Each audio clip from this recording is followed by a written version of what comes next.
Hey, what's going on? It's your boy Brandon, aka FFCLAY, back with another video. That's two in the same day. Y'all know I'm on a roll. It's the dirty hoodies. They give me power, superpower.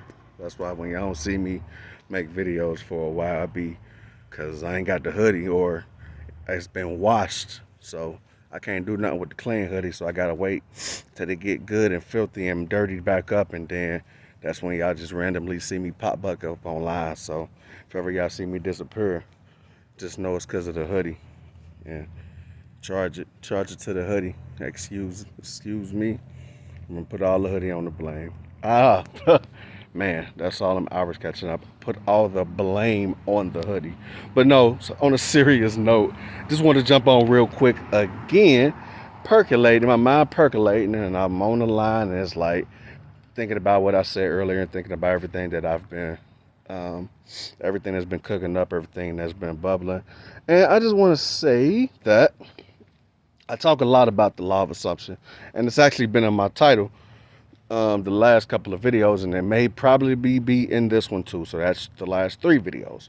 But it's not clickbait, and I don't mean to be repetitive and run it in the ground. But the law of assumption is greater than the law of attraction, and it actually is not nothing that we have to try to do. We already do it. So that's why it's so effective because, and essentially, it is leveraging how we are already innately wired and how we operate in every day. It's just now that we get wind of what it is that we do and how we do it, and we use it to create the results that we want, as opposed to allow ourselves to be controlled and become robots living on autopilot, doing things that we don't essentially or necessarily want to do. So when you think about the law of assumption, well, first of all, when you think about the law of attraction, you think about doing things so that you can magnetize the results that it is that you want so that it can come to you. And the way I think I explained it before, the way that I think of it, what I hear is no different than what the church teach. I have not studied every religion, but I do know Christianity. I was in Christianity for over 10 years, and I was very devout. So I can speak on that with authority because I've experienced it. And essentially, I believe that religion is a tool that separates us from God. And so if God is an entity that is outside of you, that means that we always have to look outside of ourselves for everything. We're always seeking, we're always grasping, we're always reaching for something that is up in the air. He may or may not answer. Depends, you just never know. It's kind of like a roll of the dice. It's kind of like I said, it's a roll of the dice. It's lottery. It's gambling, and part of that mechanism is doing a whole bunch of activity. Religious that works, that to try to get his attention or to try to earn his favor. Being a good Christian, as good as you can, not cussing, don't smoke, don't drink, and like I was talking in the last video, moral character and integrity, and good habits. That's essential, but that's not nothing that we do to earn anything. That's just leveraging. Uh, that's just kind of common sense. Like I said, you don't want to be a crappy person. You don't want to be unethical. You don't want to do things that violates the two golden rules of love. Love God with all your heart, mind, body, and soul, and love your neighbor as you love yourself. So anything that violates those two things goes against the moral code. So you definitely want to adhere to moral code, but it's not to earn anything. It's just what I was talking about earlier about righteousness and just positioning. You want that positions you on the right side of the process. That positions you on the right side of good. And so, where was I at? Oh yeah, earning and just doing things to earn the favor of a God that's outside of yourself. First of all, they set it up to where we look outside ourselves and become dependent on a God that is outside of ourselves, that some kind of fairy tale man in a chair, some kind of sky daddy that may answer, and if he's in a good mood, depending on what you've done. Did you pray this morning? Did you brush your teeth? Did you clean the wax out of your ears? Did you forgive to the 25th generation of the lineage of your bloodline? Did you think any not so nice thoughts about your boss today? Did you kiss your mom last night? Did you call her? Did you tuck her in? And go, et cetera, et cetera, et cetera. And what it's just a list of do's and don'ts. But really, what it does is set us up to always look outside of ourselves toward an authority that's higher than us for everything. And so then what's going to happen is step in the government, step in the church, step in the elders, step in your job, step in your team lead, your supervisor, CEO, step in, insert whoever, step in. You will always need somebody over you telling you what to do and approving and validating you and reprimanding you when you don't do so well. And it just sets you up to, it puts you in a situation to where you can't make decisions for yourself. You're always unsure. You really never can take the responsibility, which is essentially what authority is. It's responsibility.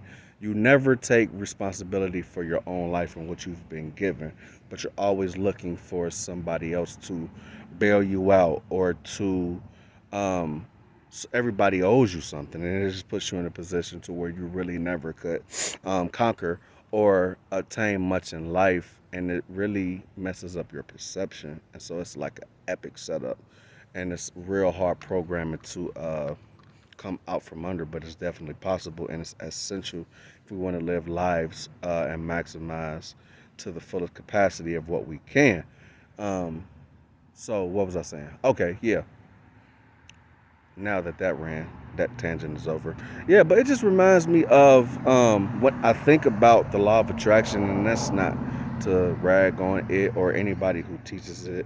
We're all learning, we're all growing, we're all coming to perfection. But I just think about having to do a lot of things to essentially still hard work, affirmations, meditations, act as if, visualization, scripting, all these things. And it's crazy because I'm not against any of those things, and I do many, if not all, of those things. But like I always say, it's about your posture behind it. And are you doing these things to earn something, or are you doing these things because it is conditioning you, it's programming you, it's putting you in the proper position so that you can embody who it is that you want to become, who you are becoming, who you're supposed to be, and then that will attract all of the things that it needs for its fulfillment. So, what I'm trying to say is, I do all those things. Nothing wrong with any of those things. What it is, though, is that we really have to come to the understanding behind what it is that we're doing and why we're doing it. So, when you think about anything that you've gotten in your life, that you got any major breakthrough, anything that you've accomplished, if you think it may seem like it, but if you look and you think back, it's never the result of just one thing. So people may say like, oh, just visualize and etc. It'll appear. Or some people may be heavy proponents of meditation. Some people may be heavy proponents of affirmations or confessions, what they call them in the Christian church. Some people may be heavy proponents of act as if. Some may be heavy proponents of living in the end. Whatever, insert whatever, and all of those things are great. That's the thing. It's the result of all of those things coming together, accumulating, compounding, and converging into one. It's not just one thing. So whenever I found that I have made breakthrough in my life, it's a result of the way I think, the way I think, the way I felt, and the way and actions. It's the convergence of all of those components coming together into one. It's like Voltron or Captain Planet. It's like you had the five, but they had certain individual powers. They had powers individually, but it was not till they came together and compounded is when you got Captain Planet or Voltron or Transformers or Power Rangers. They are, where there's a group, where there's a collective, and they have certain measure of individual power, but it's not until they come together is until where you get the result, and that's how it is in life. And so law of attraction or law of assumption is not magic, even though sometimes the results come and it may feel like it, that it's like, oh man, but it's really the way that we're supposed to live, which is inside out. So we're what we're doing is getting back to our original mode of operation, which is how we were created. We're spiritual beings, and we are in this avatar, and we have a brain. So what we're doing is reversing the curse or reverse engineering our programming. This world is based on touch, taste, smell, hear. You know, your five senses. It's based on sensory data, and there's nothing wrong with it. But we're not to live. We're not to live or be governed by it, but we are to live from the inside out. And so a lot of people approach it like that, and they prescriptionize it, and it's say these affirmations or meditate for 30 days or script 5 times a day for 5 minutes for 5 days, or we make a formula out of it when it's really um, getting a new concept of yourself and practicing and rehearsing it through repetition. Repetition is the mother of learning until it becomes natural. Once it becomes natural, that's when you start to see results. But it is an element of time because we have to reprogram ourselves from the old concept. The Bible says, be transformed by the renewing of your mind. So we have an old concept. We have an old way of we view ourselves. We have roles. We have roles that we play, or the way that we see ourselves, or the way that we show up in life.